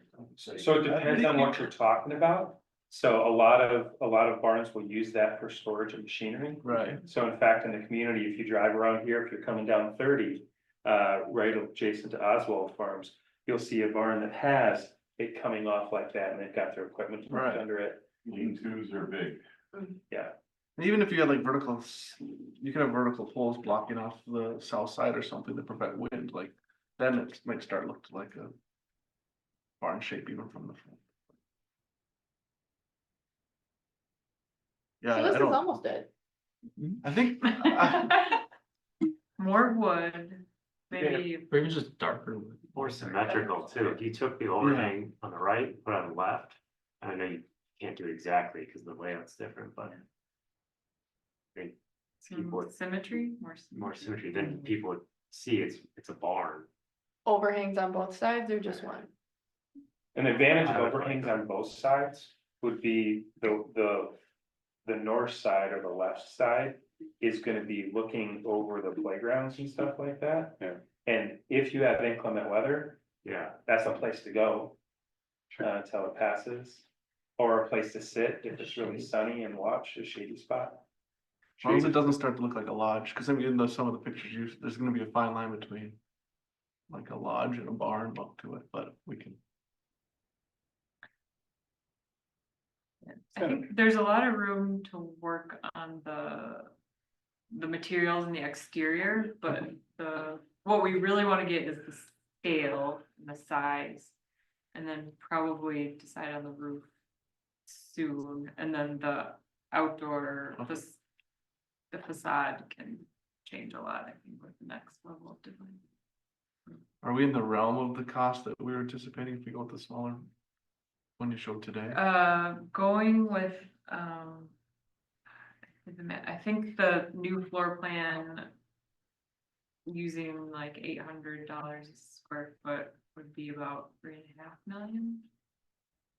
So what usually happens with a project that has site features and building is the building tends to get more expensive and then the site features tend to get taken off. So if there is a desire to have the bigger building, then we can accommodate that by removing other features in the park.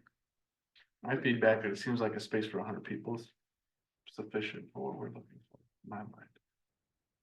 It likely won't accommodate weddings, but it could handle graduation parties, vow renewals, things of that nature. Jay didn't get my call out, but that's okay. I did. So it depends on the size of the wedding. Not a That's Danny- true. Not a Danny wedding. So I got married on Saturday. Congratulations. Again. Again. So it was an exchange of vows, but it was a really cool venue that accommodated up to 50 people. It was a boathouse in Wayzata. And that was a helpful for me, like, okay, how much space do we really need to do the things that we need? And so one thing that might be helpful when we're talking costs is the next stage of this is going to be discussing finishes. So they're trying to verify what do you want in terms of our requirements. And then aesthetically, you can start to play with it. But your budget, is gonna go aesthetically really fast. Yes. Especially if you spend it all on what you want. So 100 people seated. Is that what or are we going for? So to put it in perspective, when this space and the space adjacent to us, we had a council meeting, I think in January, that was filled. We had 89 people in here. Between the two spaces. This and out there. Yeah, so all the chairs out there and chairs in here, there's roughly about 30 to 40 chairs once you get everybody in here. Just for you to have perspective, so this times 2 is roughly 100 people, or I'm sorry, 160 people seated. So you could cram 100 people in here, it would be comfortable. But what's the goal? So if you're having a wedding and you want to accommodate 100 people for a ceremony, this would be huge. Because you're gonna do row seating. But if you're wanting 100 people to sit down for dinner, Mhm. that's currently the way that it's designed. So as you think about the spaces, and then another thing, when we're spending our dollars, how often are you ever gonna need a space that can accommodate 100 people seated? We are gonna need to be able to accommodate a space that can have 100 to 150 people in it. We talked about different training opportunities, Mhm. Other things, but are we ever gonna need them at an 8 top? 15 square feet each. So there's the potential that we might be able to Yeah. shrink the envelope, potentially. But what's that sweet spot? Play devil's advocate too. Don't forget, if you're running an event, you're probably gonna want food tables as well. Yep. So even if you're seating 100 people, is that gonna accommodate the food tables saying like as well? buffet. So did any of you go out to the Public Works building during 1990? Yes. So how many people could we seat, Jessica? I think, Hmm. I think. How many could we, or how many did we have? Tables and chairs, how many, I think we had it set up. I wanna say 25 tables with 8 at each, so. 200? Yeah, I was gonna say about 250, Hmm. would have been my guesstimate. So if you think about the size of that space and how much was going on there, that isn't what we want. In terms of activation of this. But the last thing that I'll say about it, we learned this with the Public Works building. If you build it bigger, you'll potentially find ways to use it, but it might not be the ways that we're talking about. So the weddings might not happen there, but maybe we're finding other partners to come in there and activate the space. If you build it smaller, you might keep it active all the time. But you're gonna have those instances that come up that you're like, you know, if this was just a little bit bigger, we could fill in the blank. The question is the amount of money you're gonna pay for that difference, is the juice worth the squeeze? How frequently you're gonna have those, you know, if this was bigger. And also thinking about the year-round aspect, so we have the additional outdoor covered space. And that costs money too, it's a roof. So. What's the desire for the year-round number and then just the seasonal number? And something to keep in mind for the outdoor versus the indoor space, we do have kind of it's a door and it should be a window wall kind of, to allow for it to both be connected, or it can be kind of two separate entities, depending on what the group is looking for. Does that make sense? So that they can rent potentially both the outdoor gathering, because there's a patio space and then there's a gathering space outside. So they're two separate things. The gathering space could be rented with the main gathering indoor space, to create more of a, if you have a bigger capacity and it's nice Overflow. out. Mm-hmm. So if you remember, I think when when Gabby was sharing with you the potential architects, they used an example in Van Nuys Heights. And she started with a larger envelope for people that couldn't afford it. And so then they increased the size of the outdoor envelope in order to maintain that capacity desire. So during inclement weather, how often are you gonna try and activate just space for 100 people sitting at a table? And in my mind, all the other parts of the park, the pickleball courts, the playground, the splash pad, like I wouldn't want to be sacrificing any of our amenities there to make this extremely big to cover more than 100 people sitting, so I'm. Like, in my mind, the priorities, this is not as, a little bit lower in my mind as far as, we don't need to accommodate every jar, I'd rather shrink it a little bit to make sure we get what we need everywhere else, so if there's a risk to losing something else because we decided to go 15 more feet this way and that, I would be on the side of, I'd rather keep the other areas guaranteed as far as our park. And are we overbuilding this? Is it, they could show us a plan, I'm sure that's at 50 seating, remove a bathroom, half the catering kitchen. Is that enough to accommodate the park? And then I don't know if that saves $1 million or something, but $1 million you can buy us some pretty good park space. Right? Do we have any data on these types of buildings for park spaces? I mean, this is a how many acre park? Is this overkill? I have no idea, right? Thank you guys, keep grinding. Thanks for coming. I see you. Brainstorm going on here, guys. Great job, everybody. Thanks for letting me come. Always welcome.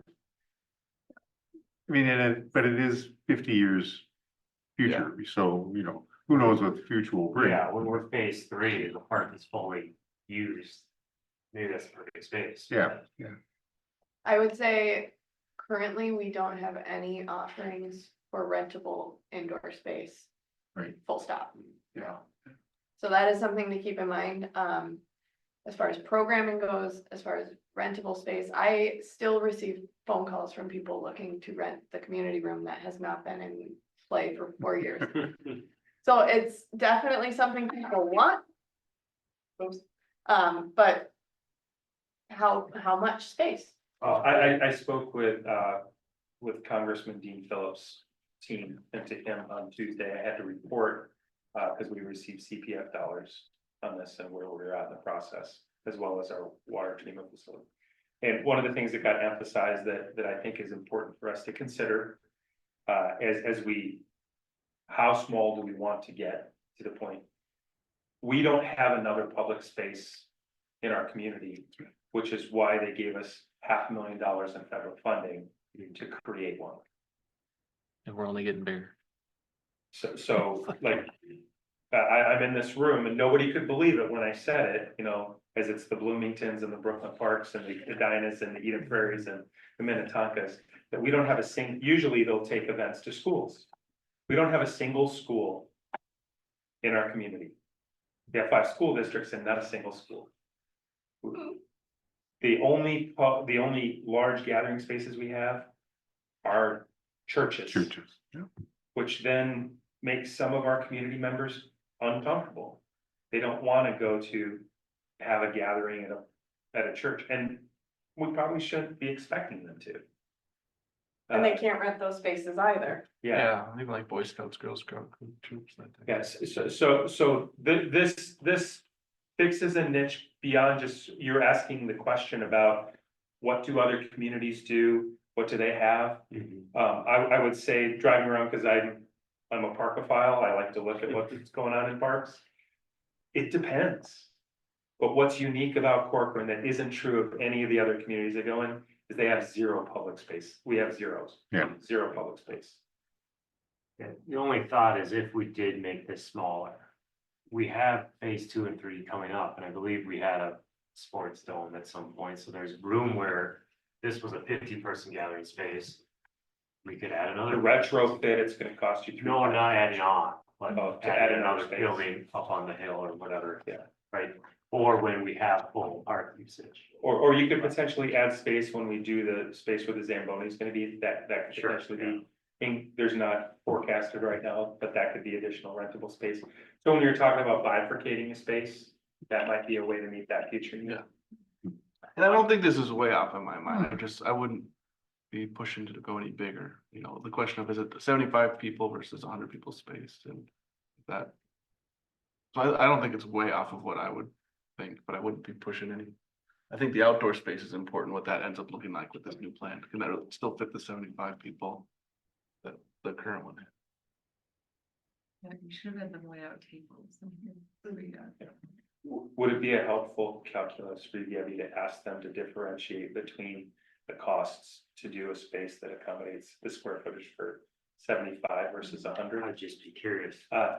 Because also for a building of this size, as we look at some of the mechanics and stuff like that, it might not be material. Right, that might not be Yeah. different. That might not have the impact that you're looking for.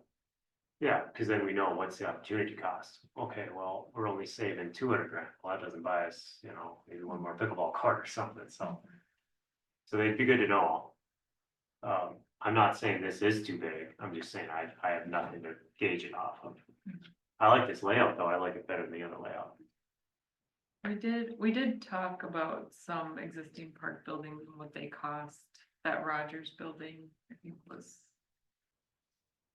around $1 million. 1.5, somewhere in there. And then the It's Central smaller in Park size though. building, if you've been to that in Maple Grove, that was almost 10. Or was it that? Central Park Easy. as a whole, that project is. Yeah, over. But we did, yeah, we talked about what are some existing park buildings and Yeah. how much did they cost and. How large is that one in Maple Grove, do you know? One of They have a the, big room up front. Yeah. I've been in, it's set up weird. Yeah. Yeah, it So, is. so they've got these little Yeah. tiny pockets of like office spaces and stuff Yeah. behind the fireplace that go back there. And they have a and- basement. Yeah, and then they have the requirement for storage because they have the outdoor ribbon. And so they've got to store all the skates and some stuff that we wouldn't have to, and so that gets factored in. They have put their, they don't need a chlorination system for the ribbon, but they do need an ice plant. And it's in the basement. Hmm. We probably won't do that. I would recommend highly not to ever do an outdoor Nice refrigerated ribbon. space. And if there's any ever question why, just think about what happened this last winter. Right. I went over to see my friend Jason, who ran the St. Louis Park Ice Arena, just to tease him about his pool. Uh,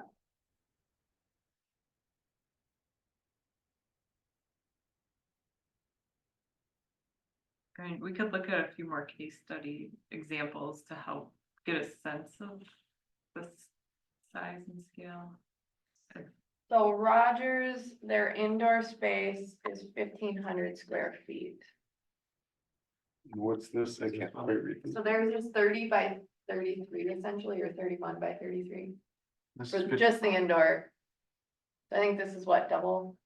This is 55 by 37. It's not- it's not gonna count double.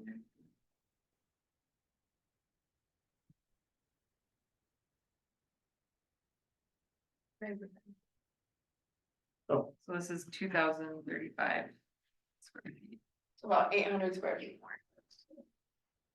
I don't think we're going too big. No, this is- Would it be helpful I to don't- see the Rogers one for comparison, or? You have it. Mhm.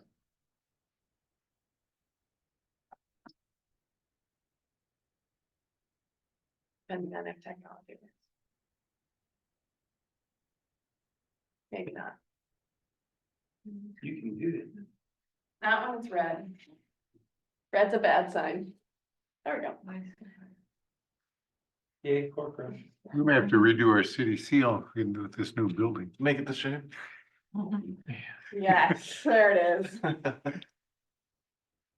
So we kind of went off of a similar idea, different architect, same consultant, though. Okay. I think it was HKGI for their project as well, but I don't think it was you. Yeah, I think they did a construction manager. So there's I about can't 20 feet shorter one. Mhm. That's a lot simpler. There's no food area. Or men's and women's. Fountain, drinking fountain, yeah. So that's a bigger outdoor area than what this would be though. Which is a cheaper way to accommodate more people. Keeping in mind that we do still have the pavilion that's up on the hill off of Mhm. 10 for now. Mhm. The idea was to hold on to that until it. And also keep in mind Maple Grove just committed to $118 million to build other spaces that Corcoran will never have. So while this might be something that's smaller, they've got a lot of other options. This isn't their only option. We're looking at having a option where we have 0 options. Okay, I think it's fine how it is. I would be curious to see if we could save a whole bunch of money. I'm guessing we won't by decreasing the size. Cause then we know, can we push that towards other areas of the park, but otherwise it seems to make sense based on what we've been talking about. Can I summarize some of the conversation thus far for both my minutes and just to make sure that we're getting everything down? Commissioner Schmidt was 4 minutes late. I'm just kidding. So it sounds like we want to explore a rinse off station by the splash pad. Keep moving forward with the destination playground vision. Yes. We like the farm theme, the agricultural. Maybe some different colors with that too. The green, I get it's John Deere, but Do you have a That's the color. tractor brand preference that you'd like? no, us to I'm shoot saying for? we should maybe not. We talked about sponsorships last time. Yeah, well. So there are many different playground vendors, so that was just one playground vendor Okay. that sent us stuff, so we could go in a different direction if we want a different style, that was very literal farm themes. Nice to keep with the new logo too. Colors, the new logo colors. What? The, Blue, the Here, play here, yeah, equipment. green, blue, green, yellow. a lot of blue barns, so. I was gonna pull it up, but I'm not fast enough, so I'm just gonna go back to us. Other areas, so I said the rinse off station, looking at, ensuring that the parking lot flows smoothly. The pickleball expansion, seeing if we can curve that trail a little more, seeing how to expand more western than northern if necessary. Connect the trail in the parking lot near the splash pad and playground area. Eliminate a path if able to kind of limit the amount of trail that rather than green space. double doors on the mechanical, storage room on the building, double doors on the catering kitchen to the outside, storage in the catering room or in the catering kitchen. Potentially look at room dividers. Making that building more of a farm vision with a hip roof. Thank you, round top style, maybe more wood, being mindful of the air quality, although I think is that a down the road thing, but making Yeah. a note of it. More symmetrical overhangs on both sides, being mindful of that barn versus lodge feel.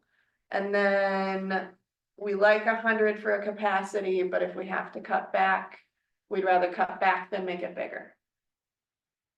Yeah, I don't think we need overhangs on both sides. That is. Just one I- side.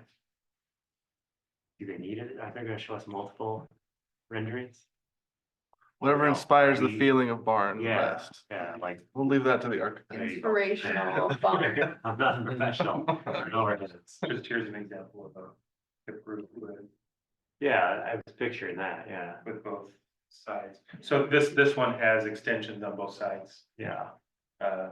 So it doesn't look too much like somebody sitting in that center or Lodge. lodge, Yeah. no to lodge. And then I think you said it, but just more barn aesthetics, trim work. The windows, not so modern, things like that, but. A little lean, They'll can we figure just it get out. it? look- Give it a Barn- little lean, barn Yeah. lean. subtle little- Find that, right. There's a lot of holes around. City We staff. can buy the kit, the Gambro barn kit with Well, just try that, it's gonna save us a whole bunch of with them. hip. You know what? Staff will take it on as like a team bonding project. We'll build it with volunteers, because that always works. Probably great. Now we're really thinking. Perfect, we solved. I'm having flashbacks to the playground. Now it's build. back. Oh, here's one that's. All right, do we have any other initial thoughts? And if any come up, certainly feel free to shoot an email over. I'm kind of expecting to get emails from some of the other commissioners and vice Okay. chair, because I think that they'll have some thoughts. But what I might do is I might summarize what we talked about today, send it out in an email. Then if anything stands out, you guys can shoot something back and let me know. No, Jessica, that's totally not what we said. When does this go to the architects then? So we will talk to them, I think next week. I But, think we do what we finished. oh yeah, it's Few more, slides. sorry. I was just say, I had one more on your list, was any way to make some of this activation trails part of phase one. I know it's gonna be discussion with Diamond, Activation. like the trails that connect across to the other neighborhood. If that's all part of the Diamond Lake, is there any way to balance bringing that in earlier phase? Because we didn't list where that's happening. Yeah. Well, maybe there's the potential to connect, that trail that goes down by the T-ball fields and then goes up behind the amphitheater. Maybe Uh-huh. going that way and then connecting easterly. To at least get some sort of connection across the Yes. street. Yeah. Consider. Ideally, this- it's all part of phase one with the main trail, but Does the county need to strike this? Very good question. So this is just highlighting the regional trail and that we're also looking at other trail connections to the future dominoes. And we added this trail in here as potential access to the T-ball and the future. Mhm. So the cost estimate is still very conceptual at this phase. The parking lot trails, pretty big number. The building, That 1.5 includes the trail all the way around? no, So No, that's our- our the, trails. the That- regional trail is separate down Okay. here, Oh, I so see. that's almost $1 million. And this is the cost that was submitted to Three Rivers Park District for their budgeting. Okay. But we have, with all of these features that we're showing, we've included an allowance for field irrigation and drainage. Don't necessarily know if that's needed or that will go in. Field irrigation can be pretty pricey. We have a $50,000 landscaping allowance, so that would account for trees and landscaping around the parking lot and building. That comes to about 8 million, but that is only accounting for a $2.975 million building. So after we got the cost from Martell today higher, that's why we talked to them about potential cost saving for the building. So you can see if we do allow for a $4.5 to $5 million building, how that overall cost goes up a lot. And then we've identified 20% construction contingency, which is just a typical practice to account for what the bidding environment, bidding climate is like when we bid this. What do we set in the full budget for? We've been going with 7.5 for a while. Now, keeping in mind, we started that discussion, I think, in 2019. We are now 5 years later. So the fact that it's 9.5 on here with or without the building adjustments, all things considered, could be much worse, I think. Not great, but we're working on it. Well, what's the feedback from city council that we've heard on some of these costs and things? Because like, I believe what you said earlier was what one of our jobs is just to like, here's what we want, right? But we can't, it's gonna be hard to make these decisions, because it's easy to say, well, 6 million for the building, yeah, we want the space, let's do it, right?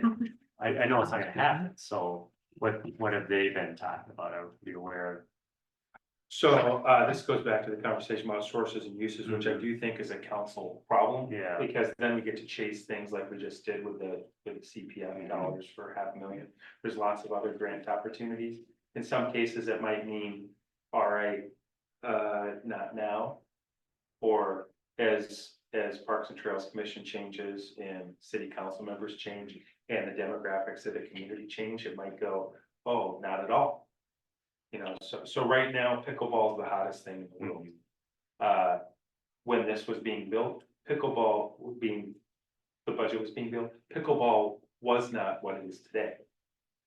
And so by the time it comes to do certain things in the phase, it might be, okay, no, we don't want to do that. We need to respond to the emerging demand. Or it might be what's happened economically, this isn't feasible. And so we thought that this was going to be a 10-year plan.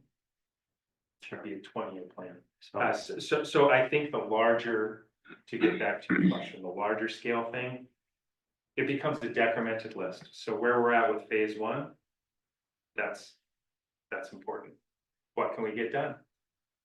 Things are gonna end up on the cutting room floor. Just by reality, because this doesn't include the other reality that park dedication dollars also have to deliver on some other parks that have been promised to developments when they were built. So we can't ignore that. That's not factored in here. And so that's gonna be even more. So I think it's helpful to go and say, here's what it costs to do this, and then get feedback. And then they go, okay, well, let's do a decremented list. What's most important? Well, some of the things that we can avoid, you know, so like when you see sanitary and water utilities, you gotta do it. Gotta do it. You know, so really when it starts to go is, you know, amphitheater doesn't have a dollar figure in there. But maybe that becomes a pressure that, are we gonna do 6 pickleball courts? Maybe we don't do 6 pickleball courts, but we template them. I don't think it would be wise to do 4 and then add 2 later. But those are the sorts of conversations that you can have. Or we're not gonna put windscreening around the pickleball courts. Also, maybe not the best choice. You're not gonna save a lot of money, but you start to ask some of those questions operationally. Yeah, and even like, it's helpful to see even there's like tennis courts is on here. Again, stuff that you could phase out if we needed to. Is it safe to at least say that council's comfortable with the 7.5 million since we've gotten this far? And then we'll see what happens when we come in at 9.5 or whatever it actually comes in. I think it's safe to say that even when 7.5 was thrown out there, it was kind of thrown out there. Okay. Still got some gas. There's discussions that are gonna have to be made. So it's helpful to ask, what does the community need? We've received funding to support the splash pad.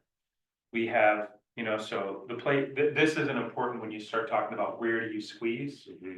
So $450,000 for a playground of this scope is not bad at all. And we already have. Nope, 950. 950, Splash okay, I pad. can't read it. Splash Splash pad. Yeah. Yeah, so 950, Yeah. also not bad. I'd say under $1 million for a playground of that. But then you start asking, it has some port in place components of it. But do we want to do port in place?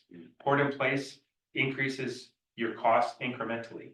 So maybe you choose instead to do footings instead of port in place.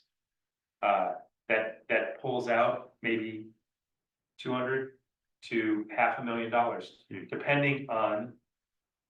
I wasn't in that number, but the port in place can really decrease your cost. So I had some playgrounds where I elected not to do port in place because then we could do more amenities. And then I had some other playgrounds where we absolutely chose to do port in place because of who you're trying to attract as the users. It becomes an accessibility issue. And so that's some of the finitude of the discussion when you talk a playground. With the splash pad, that number is probably because, we talked about this, but if you're going to do recirculating, it's more expensive at the front end. But then you can have that argument like, okay, our water costs are gonna be less. So our operating budget, this is to build it. We also have to have the O&M on the backside, operations maintenance budget. This doesn't include that at all. So when you do the O&M on it, similar like, okay, if you're doing wood chips, it's more expensive than if you're doing port in place. Port in place doesn't have the same type of maintenance requirements. You don't have to replace it every year. Yeah, so it sounds like we'll get there eventually. Yeah. This is not so far off that if we were to send this to council, they'd say, well, why are you guys even talking about a building? Right? Council will be They different next recognize the year. need for a building. Council will be different next year. Yeah. Yeah, true, yeah, very true, yeah, And also we've received $500,000 in CPF for a building. yeah, okay, So makes sense. to we at build least something. need to build a $500,000 building. Yeah. So maybe we have an outhouse that we can all take turns walking through. As long as it looks like a Super pond. nice outhouse. Yeah. Yeah. All right, that's good, thank you. That's So to the three of you, this design is lovely. We've, when we first looked at it, we had moved this here, moved this there, moved that. I think all those pieces have come into place in a really attractive, really useful, really, very elegant design. The parking lot goes to near where the activities are. It all just fits together in a really nice fashion. This is really a nice design. So well done. It's these two Okay, completely. all right. It's just super. Yeah.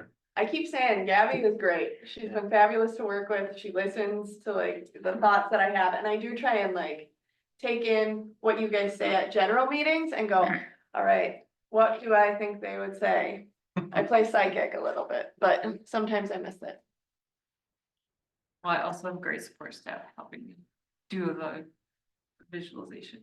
So, yeah, if there's any more feedback that you think of later or examples that you see somewhere, take a picture of it, send it to Jess.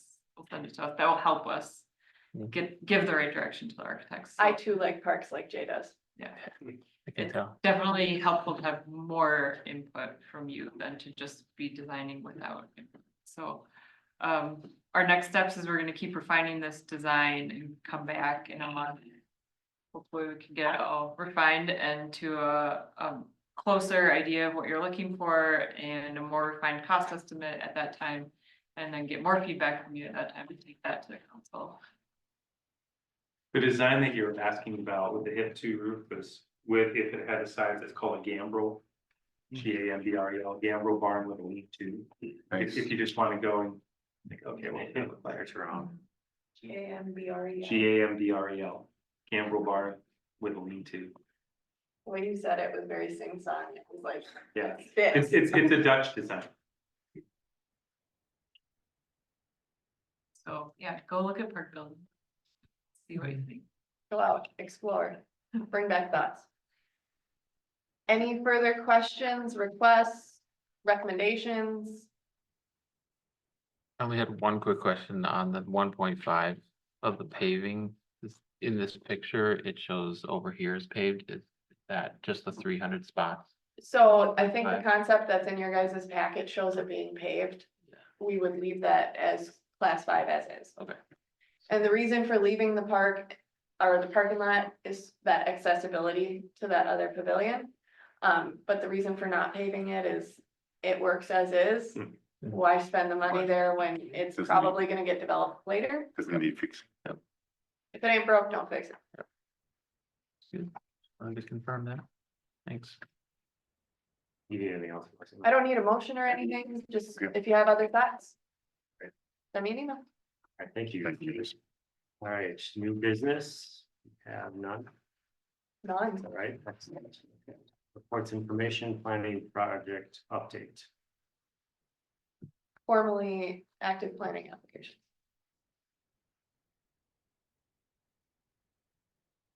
They mentioned the Bellwether boardwalk.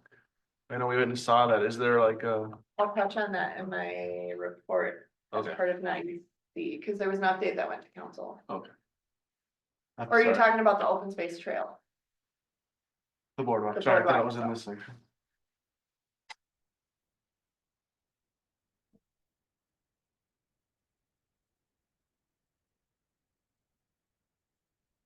Unless you saw it in here specifically.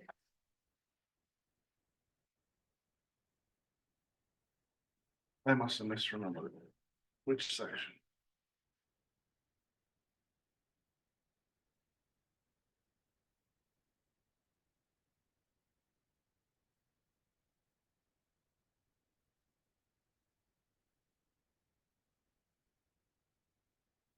Okay, still fine with that. Okay. No other questions on that? Program coordinator updates. Jackson still works here. He's just not here tonight because it's the final night of soccer, so he's wrapping that up. Actually, he's probably on his way home now. Good for him. So he has been working really hard with soccer, getting everything to go off without a hitch. He really hasn't needed me for very much at all for that. He handles most of the soccer. And so he has another season under his belt and it just completed. So go him. Other things that he's been focused on, night to night was a very big one. I would like to give big kudos to Jackson, Officer Hoffman, and Officer Anderson, who you saw earlier tonight. They put in a lot of the work this year. Bye, Gabby. So they were huge in the planning process. I mean, I helped, of course, too, but they did a lot of the heavy lifting this year. So kudos to them. And then on top of that, he's also been getting the fall baseball season up and running. So that starts later this month. And I do not have resident versus non-resident rates because I knew Commissioner Nybo would not be here and Jackson is also not here, so. Apologies, but he did say that Corcoran is a wonderful community and engaging with our exceptional residents and business owners through programming and events is incredibly rewarding. Thank you for another year. Today would have been probably his last meeting. He does wrap up his employment next Thursday, so I'm back to being solo. But if you have any kind words you'd like to send him in an email, I'm sure he would appreciate it. Oh, Only kind words. If you say anything mean, I'm gonna be upset. He's been fabulous. He maybe met back next year, or is he? What year is he in school? He will be going into his junior year. I think his passion is finance. I don't get it, but to each their own. So I'm sure if he wanted to come back, we would more than likely welcome him with open arms. Maybe we bring him back as a finance intern. Oh, It's the same job, but call him a finance. I engineer. As long as he's the mattress king, yeah. the Meister of mattresses, correct. Mattress, dirty mattresses for cleanup, they are his passion. All right, then, parks, recreation trails updates. Yes, so you'll notice there's definitely a typo at the top there. It is not from July. It does have stuff up to date.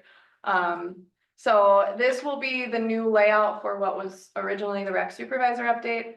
It'll give an overview of things that I'm working on, the projects that I'm trying to make happen, and then city council update as well. So items I've been working on, park planning, you've seen a big portion of that tonight. Night to night, I worked with the 3 other folks and the rest of the city, to be honest. When I say it takes a village, it doesn't, it takes a city. We estimate about 1,200 to 1,400 in attendance, and we had a record 20 registered neighborhood parties. I think the most we had before that was like 12. So that was exciting. Working on policy updates, one of them being signage and event signage, things of that nature. In addition to the other policies that have come through that are still in draft form that I owe you all. I just haven't had a chance. Parks and Trails Commission items, so everything in the packets and minutes, etc. Bark in the Park, so just a reminder, Friday, September 6th, from 4 to 7 p.m. Bring your families, bring your dogs. We've got 10 vendors so far for the event, started making marketing materials, getting the word out about it, and then purchasing supplies for the event. So it should be fun. I've got some fun activities planned, a little photo booth action, yeah. Council items, so there was a Park and Rec update that went back on June 27th. That was for the approval to proceed with Stantec or a subcontractor for things such as surveying, geotech, building programming study, and wetland delineation, so we touched on that. We're accomplishing those goals. And then they also approved to move Bark in the Park to September 6th because I had it for Labor Day weekend. Oops. July 11th, the city park remaster. So Jay had spoke to the federal funds that we had gotten to the tune of 500,000. As part of that, there's a requirement of an environmental review. So 50,000 approximately of that will go towards that. It's a requirement, but the other amount will stay going to the park.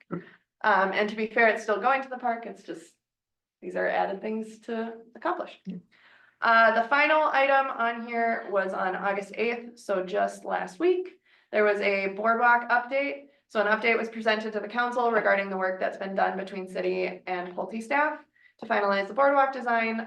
Some minimum design standards were provided. And Pulte requested bids from 5 firms for the base design and 2 alternatives. So the city's gonna review the materials that were brought forth and then bring a base design to the Parks and Trails Commission for review. Currently, I believe it's slated for the September meeting, so it's gonna be busy. Please don't miss it. Does that help answer your boardwalk question? Yeah, Perfect. we'll know more later. Yes. If you did look at the packet, engineering did a good job providing minimum standards. Pulte came back with some good renditions of what it would look like. So last week's August 8th packet has materials that will give you a vision of what it would look like. I insisted, it still says boardwalk in the packet, it's a bridge. It's not, it's up, yeah. I know when we were out And there. the reason I use that wording is because this particular body of water, they're using it for irrigation. It's also a primary stormwater collection for the whole area. And it's gonna have bounce, serious bounce, if you know what I mean by water. And with that bounce, you have to be able to accommodate a lot of capacity. So at times it's gonna increase a lot. And then at times it's gonna drop a lot. With that bounce, you could be 3 feet off the water, and then you could be 4, 5, 8 feet off the water, depending on how much bounce is happening at the time. If you're 4 feet, 5 feet off the water, it's a bridge. And at one point, there was a conversation of whether or not we'd have railings. Now it's a Yeah. bridge. So it's a lot clearer that way too. Also, part of the confusion about design standards were at one point the water tower was in proximity to here. And in order to access the water tower, we needed to have that be able to handle the weight capacity for our maintenance vehicles. That's no longer a requirement, which dramatically reduced the expense related to this bridge. Because if you have to take a truck across it, but then we're also going to prohibit, one of the concerns I had was folks who live in the area maybe want to take their golf carts in order to get to the amenity center that's right there. Not gonna be able to do that. What do we get for the $50,000 environmental review? That's a lot. Well, 45,000 of it is for the review, I think itself, and then 5 was for Stantec. Yeah. fees. So this particular funding goes through HUD. And as a result, anytime it goes through HUD, it's gotta meet all of these environmental standards, regardless of what you're doing with it. And so it's kind of pro forma, you've got to do these things. Some of them might not make sense for us, what we're using it for. We still have to do it or we don't get the money. All right, that is it for Parks and Recreation update, subcommittee miscellaneous reports, Garden Club. Anything? I don't have. Oh. And Park Dedication Fund, questions on that? No. Oh, it's same as last time. Well, you see, our finance team. We're still a little short, we got back on track, but And we're getting shorter tomorrow. yeah, we've got someone who found another opportunity, and so here we are again in the same predicament. So I'm the So, finance manager, yeah. yeah, so Oh. Jay's going back to his roots, with former jobs and going to play finance manager for a little bit. Bill, you know finance. Yeah, you looking to volunteer some time? I would love to, if I didn't have kids. For Or a while. it is a live application. Oh, that's good to know. We are hiring. I'll think about You wanna it. be How's Short, that? short commute. Imagine how much better it would be to see me daily. Yeah. That sounds great, but probably gonna be busy. Okay, so we got that. Other business announcements, we have none. And we excluded the commissioner liaison calendar. So I believe we can adjourn if anyone with any other questions, comments about anything. Otherwise, someone can make a motion to adjourn. Move to adjourn. And second that? All those in favor, say aye, Aye. and it passes.